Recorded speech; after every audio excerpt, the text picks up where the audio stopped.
Stein, how did you find carnivore? Great question, Dave. Thanks. And, thanks. Nice to see you again.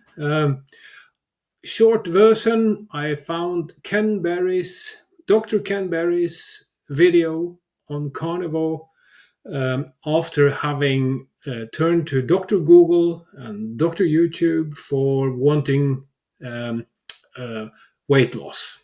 I was obese, I was miserable, probably borderline depressed and with a fatty liver and all that. Nothing of this have been diagnosed. It's only what I can find out by watching other influencers, listening to other stories. This was me. I was in all sorts of trouble. I wanted weight loss, and I found this crazy person talking about eating only meat. Ridiculous. It had to sink in a couple of days, I have to tell you. And then watching it again and seeing more of Dr. Ken Berry's content, it all started to make sense to me. There's nothing to lose. And, it dawned on me, and I was actually blown over backwards how well that worked and how fast it worked. My weight loss came in beautiful, like water weight. It just went whoosh, and you could see it on my face. My face was totally a lot fuller. My ankles, my legs, my midsection especially.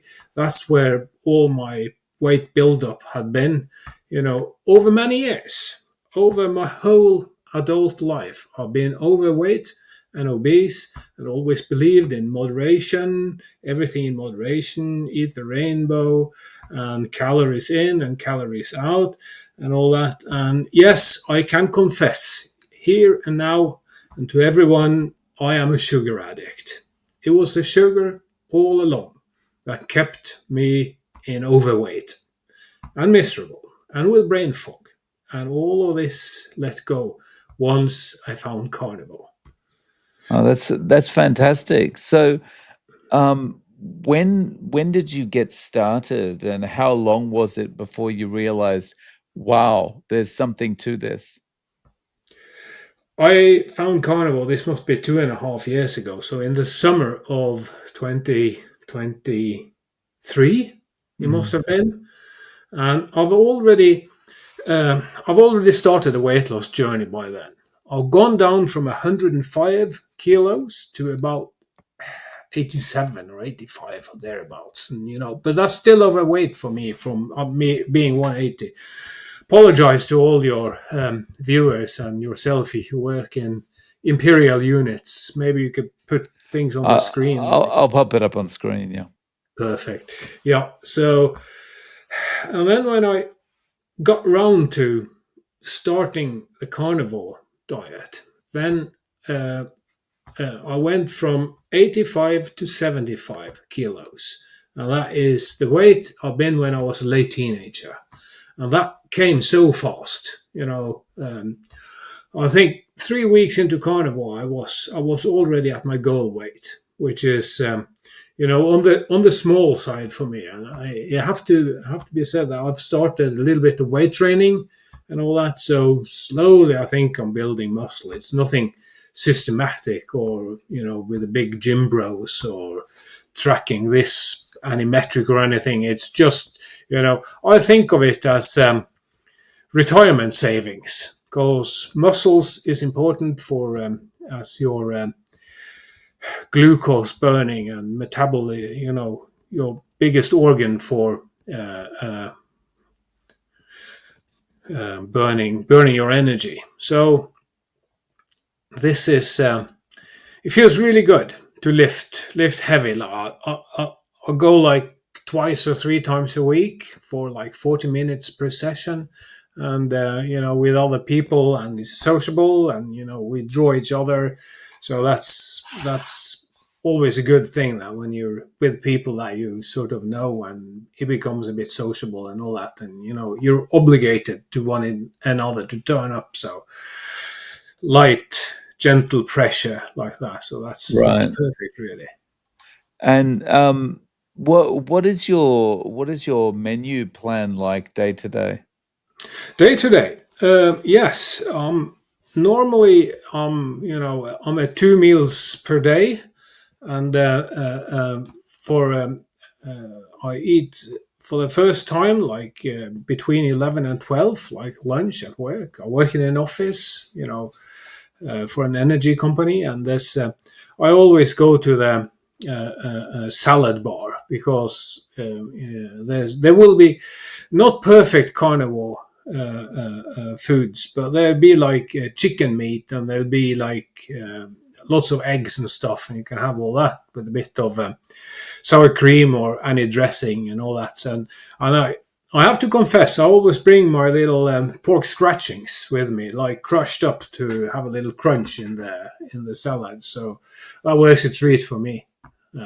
So you pay by the kilo and you take your dish, and it's a nice sociable meal with colleagues normally. And second meal between, let's say, 3 and 5 o'clock, and at latest 5 or 6 o'clock is when I had my last meal, and that is normally uh, burger patties. I've started eating recently, like ground meat burger patties, but also I like to keep a big lump, a big lump of meat, and I can cut steaks from that, and I cook them 3 minutes on one side, 3 minutes the other side, and that's it. That's if I'm very hungry. There's 3 or 4 steaks. They're only small, but like typically like 400 grams possibly, and eggs. I love eggs, and maybe I cook a couple of eggs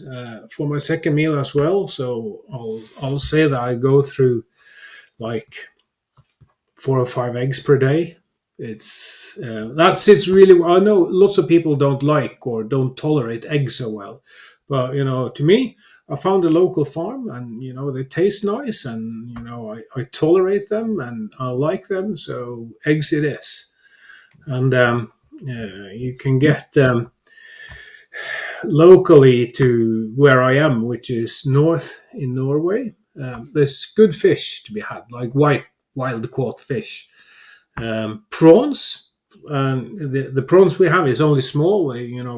It's fiddly actually to shell them, but with the correct technique, you know, 2 or 3 times per month, I really love to have a good prawn meat, and I sort of mix them up with sour cream, like a dressing. And I Hmm. know, yeah, it's not meat, but I flavor them with lemon and garlic a little bit. Hmm. So So, would carnivore be actually ancestrally wouldn't that be a kind of a quite a normal diet in Norway?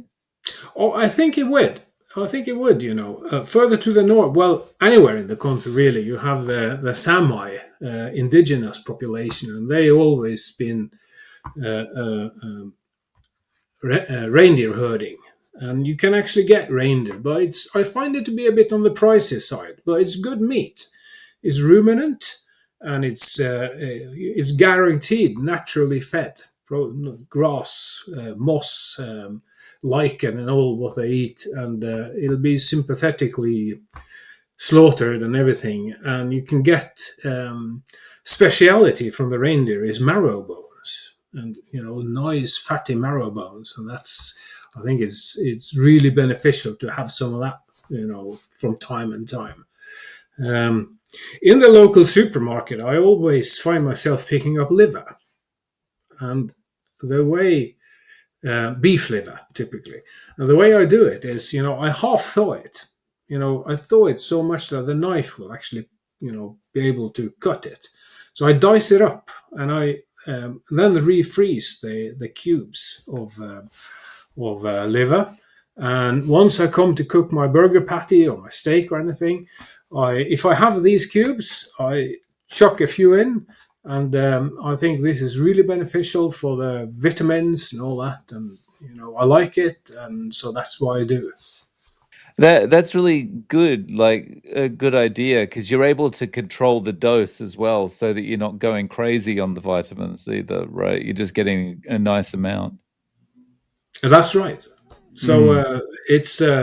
it's like a supplement, and when this liver typically there's like a 1 kilo pack and thereabouts, and if they run out, then no more in my freezer, then it may be like 2 or 3 weeks until I get the next one.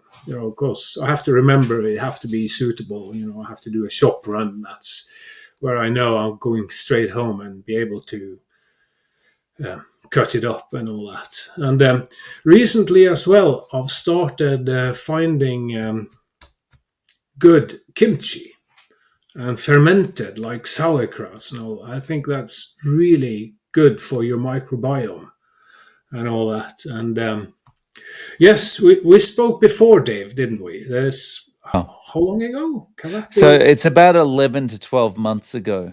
Yeah. I think so. And I'll tell you what happened since then. I lost my appendix.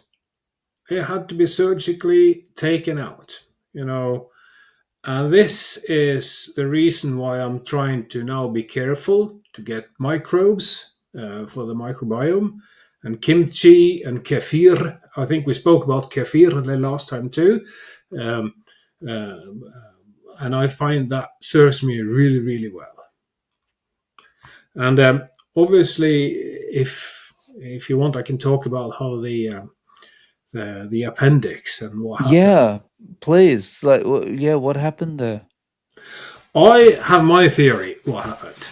My weight loss, obviously I had lots of this, huge belly with lots of visceral fat. So maybe that served the appendix. Maybe it was cushioned and padded and lived a really nice life in there. And once, all that was gone, maybe it was pinched, maybe it was in a different position. I don't know, but I theorized that my weight loss led to the appendix becoming inflamed, infected, and it had to come out. I felt some mild stomach pain, like 10 o'clock in the morning on a Friday, and I was thinking, oh, it will pass. It's just normal. It's just a little stomach cramp. It will go out. But in the evening, the same day, it was very obvious that it would not go away. So I had to say to my wife and daughter who were home at the same. It was Friday night. I said, "Please take me to A&E because I need it. My tummy is not right." And we drove, and I was actually released from hospital the same evening after they had sort of ran tests and seen what it was. They gave me, I think, opioids, painkillers, which worked. Oh, I tell you what, they worked really well because all the pain went away, and I slept a good night in my own bed. And with the instructions to come straight back to the hospital on Saturday morning, which I did.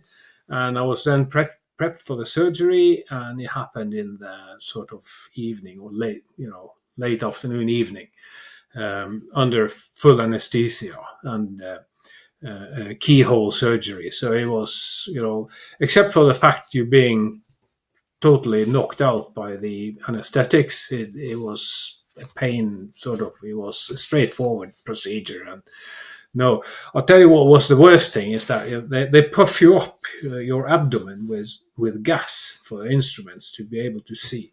And I was actually told that this gas will need a week or maybe 10 days to seep out. It seeps up as it comes out sort of at the top of your collarbones and all that. It feels like your collarbones are broken when this happens. It was more painful than the surgery itself. And no showers for a week because of the wounds, because of the cut sites, which the only three small keyholes, uh, hardly visible now. But I've been fine ever since. Wow. And talking about all the weight loss to the doctors who saw this, it's quite funny because one of the hospital doctors, he said, "Wow, carnivore! I heard about it. I want to do it as well. I haven't had the courage to." And when I said how it worked for me, he was I could see things in his head ticking over. I think he's on our side when it comes to this, because many doctors, many classic thinking personnel in the medical profession, I think, they will think of us as completely nutcases from eating only meat. But this one knew, this one understood, so they do exist. Well, that's great that you. I mean, it's quite an experience to have to go through your appendix bursting and getting your appendix out. But it's cool that you met a doctor who's interested in carnivore. Yes. Yeah. So that was significant weight loss that you had, right? That's about 30 kilos. 30 kilos at the most, that's right. Right. Yeah. Wow. Um, so that's quite a big thing to have gone through in the last year. Has anything else happened? Anything else changed? For my health, no. I'm strong. I feel stronger, younger, and sharper than ever.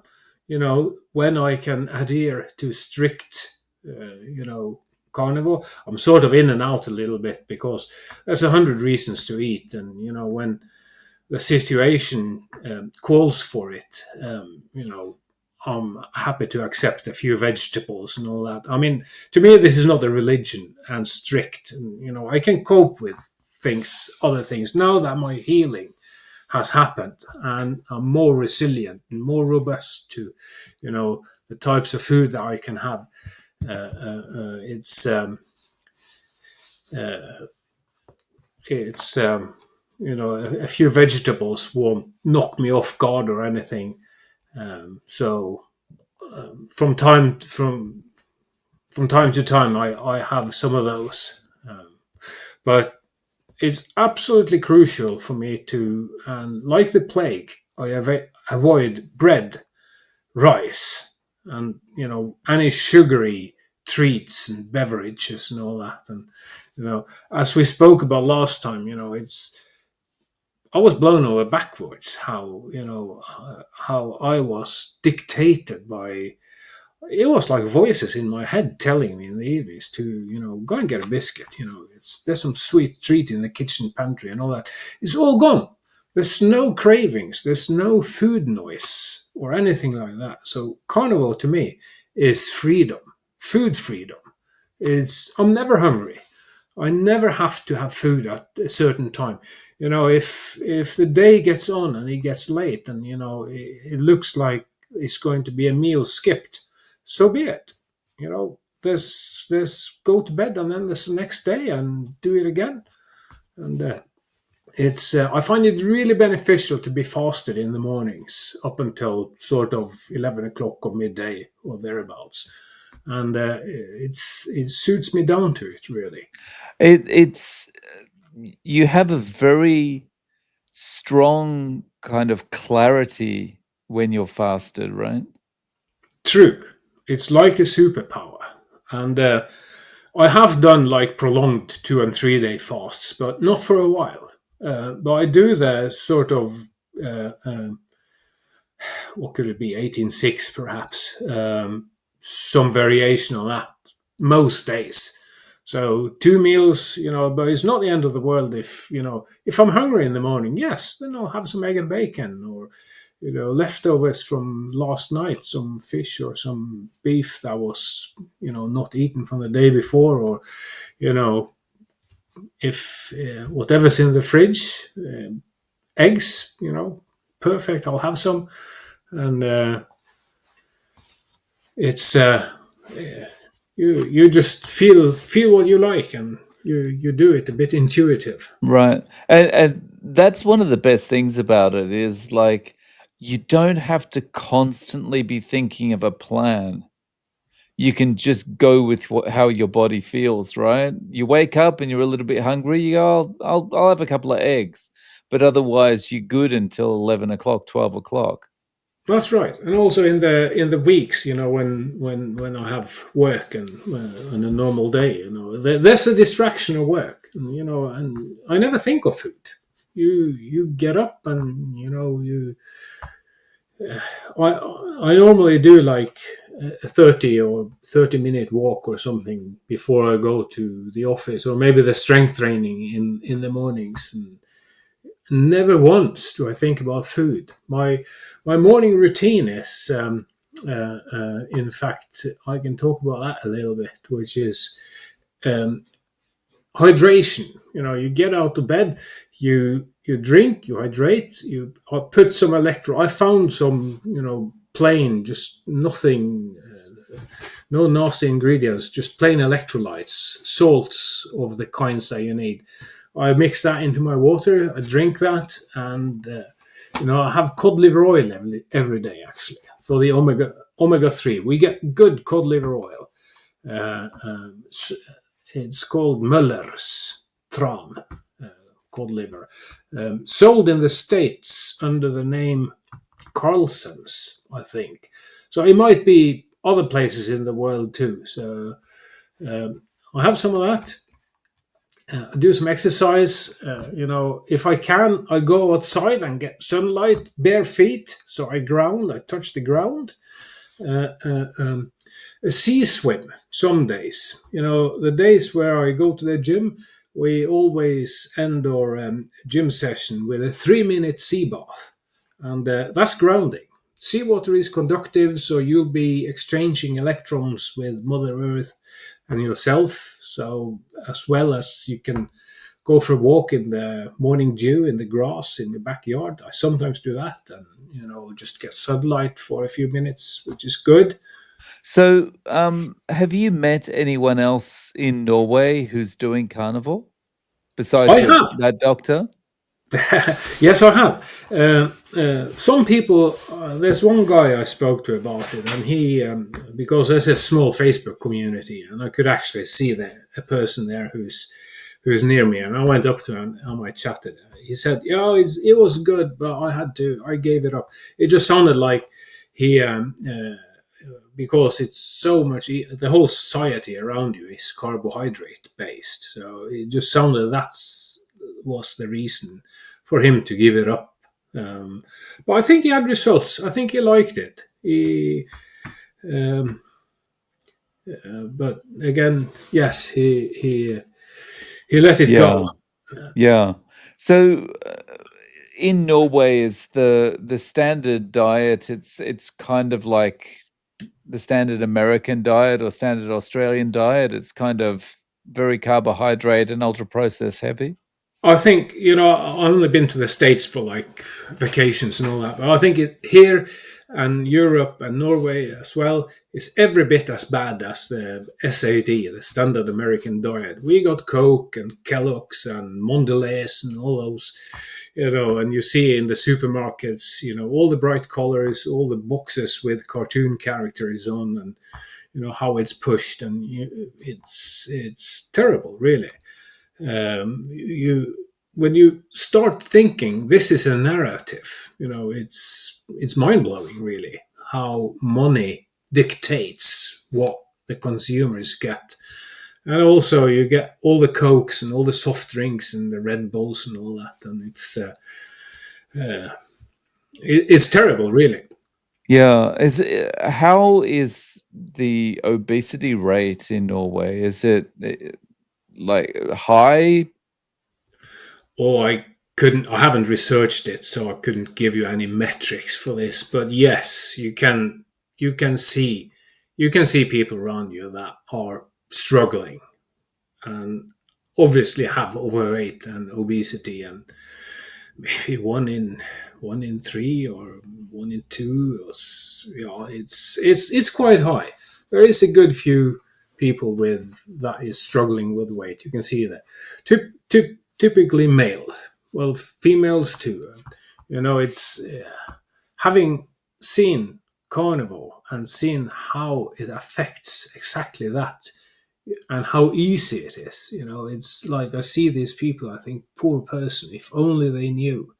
It's like I want to go up to them and say, look, this is what you need to do. But, if don't know how that would go down with them. It's if you have to want it, you have to be Yeah. motivated, I think. Yeah, yeah. Because I feel the same when I go to the supermarket. I just wanna tell people, don't do this to yourself. But, like you say, they have to want to actually do it themselves, and they have to be at a point where they've exhausted all options, basically. True. And yeah. That's what I Um, did. I had weight loss before, but it all came back. And due to eating bread and carbohydrates and going back to the standard Western diet, effectively, I do have a friend that actually approached me by this because it was in a social setting. We were in a meeting, and he said, "Oh, you look good. You lost weight and all that." And I started talking about carnivore and all that. And when there's lots of people in the room and present and stuff, you get looks. You get strange looks, and it can be kind of hard to explain what this is really about because the narrative is eat the rainbow, everything in moderation, and all this. So they think it's restrictive, they think it's expensive, and they look at you, like you're completely weird. But this friend of mine, he actually understood what this was, and he started doing it. And I haven't heard from him. He lives in the couple towns away, so I don't know how he's doing. But he only started his journey like a couple of weeks ago, so hopefully it's turning out good for him. oh, that's awesome. I hope he's able to stick to it. Um, Absolutely. yeah. Yeah, I think one of the biggest problems when people hear about carnivore for the first time, like the average person who is kind of indoctrinated by the narrative, they can't understand how it can work, but also they can't have the perspective of only eating animal products. They can't understand how that could be sustainable because no variety and all that kind of thing. Because when you eat this way, your whole perception of what food is for changes. Exactly. It's no longer for entertainment. It's for, you enjoy it while you're eating it, but basically it's for nutrition. That's why you're eating it. Absolutely. Yeah. And And it it's takes a long time to change the perspective. I mean, if you go back and probably for yourself, but certainly for me, when I saw Ken Berry talking for the first time, yes, I thought this is ludicrous. How can you only eat meat? But you know, it works so well. And once you find the variety you can have, you can switch between fish and meat and different meats. The beef, the moose, the elk, the pork. Occasionally, I have, and I have to say, as chicken as well. When you find good chicken, with the skin on and all that, you oven roast it. It's delicious, and you can have it with a tiny bit of sour cream, or it's not the end of the world if you buy one of these sachets of and make like a béarnaise sauce or anything. There's a tiny bit of uh, nasty ingredients in there, but every now and then, as I say, for me at least, it's not a religion, it's a principle, and I have no problem going straight back on the straight and narrow after things like that, and it doesn't affect me um, Mm, negatively or anything. yeah, that's awesome. But this is kind of your lifestyle now. This is it. There's no going back. I will always be animal based. I will always base my nutrition around animal products, being eggs, omelets, egg and bacon, beef. You know, Obviously, when you're asked to go to restaurants and stuff, that can be challenging. But if you have a say in which one you go to, I found a curry house locally that's doing a nice lamb shank, obviously in the Indian curry sauce and all that. And when there's a Brazilian steakhouse, those are perfect. Um, and there's a few others, steakhouses and they will obviously come with all the French fries and all that, which you just pass them on to someone else around the table, or eat like a token amount so it doesn't look weird when you're there, or anything. So yeah, that's it. If I can touch back onto the appendix and the appendicitis that I had, I was informed during the surgery and when this happened, in 6 months' time, it'll be time for you to have a colonoscopy, which they sort of, which I ignored. I didn't go because I'm not sure if that is for their benefit to build statistics or find out, or if it's for my benefit. And so I did actually talk to my physician and said, please explain this to me. Find out. Can you just say, should I go to this or should I not? So we will. He will come back to me.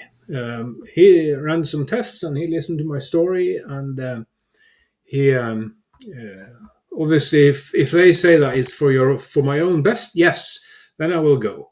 But if not, I'll give it a miss because really it doesn't sound like a whole lot of fun. So No, it's a whole lot of no fun. That was one of the worst experiences I've ever had. yes. Yeah, I wouldn't. Yeah, if you can avoid it, I would do everything in my power to avoid it. No, that's my thinking too. Great minds think alike. So yeah, it's Yeah. there are powerful stories out there about the carnival, and there is a couple of influencers locally in Norway, and obviously, if you find the mainstream nutritionalists, they will talk about eat in moderation and all of this, but there is a couple that are clued up and have sort of embraced or understand the benefits of carnivore.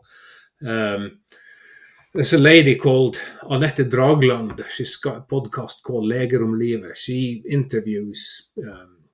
There's a half, a half celebrity, but he's called. He's got a musician's name, Pimple Ocean, and he is totally clued up on carnivore, fasting, autophagy, and daily routines like ice baths and saunas and sunlight and all that. And he reads studies about this, and he speaks in several podcasts. That one amongst them. And you got to respect people like this who, of their own interest, seek out this information and harvests what can be found of studies and everything, and reads it and sort of tries this on themselves and find out what works and why, and speaks about it publicly. It's that's something. Definitely. So, if you were advising someone or someone came to you for advice about starting carnivore, would you tell them to transition in or just rip the band-aid off and jump in straight away? Great question, Dave. It's obviously, like I said before, avoid sugar and seed oils and alcohol and anything addiction driving like that. But also, there's a couple of other things.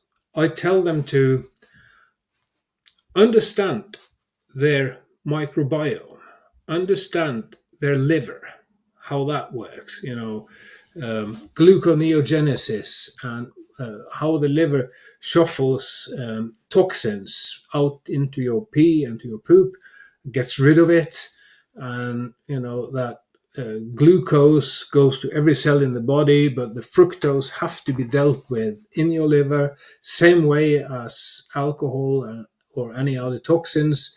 That you have to understand. And also, you should really understand how your microbiome sort of interacts with your brain and your thinking, and dictates your cravings and all this. And once you have a microbiome that's becoming healthy, after being sugar fueled. You get rid of all the pathogens and all the sugar eating microbiomes that sort of dictates you to eat more of that, because they have to go. And yes, well, I'm a type of person myself that just rips the band-aid and dives straight into things. But maybe it have to be transitioned. And the advice from like the likes of Ken Berry, you clean out your pantry and you start. I think it's sort of a rip the band-aid approach, but also um, you have to prime. You have to get primed. You have to get enough fat and enough proteins. So in the beginning, you have to eat maybe more. Then you sort of you eat until you're comfortably stuffed, and once you're primed, and that's obviously calories has something to do with it. Maybe if weight loss is your goal, maybe then you have to sort of reduce a little bit on your intake. But generally speaking, this is why carnivore is so good. There's no portion control. There's no calorie counting. You eat till you're satisfied and you reach satiety, and it's in a way impossible to overeat when you have real food like this. Well, maybe a little bit, but not like you're eating dessert or nice bread or all this where you so easy to eat too much. And that's the key point that makes me think that this is the way we're supposed to be eating.